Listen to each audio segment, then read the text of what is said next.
stand by. An important message will follow. Flash flood watch in effect through this evening.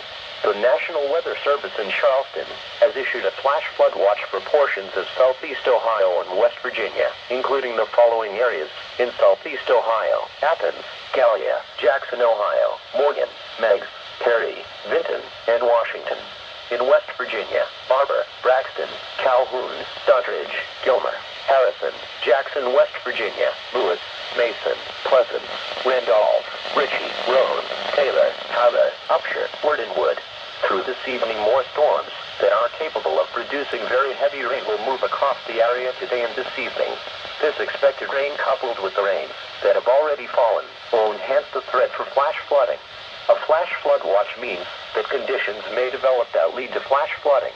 Flash flooding is a very dangerous situation. You should monitor later forecasts and be prepared to take action should flash flood warnings be issued.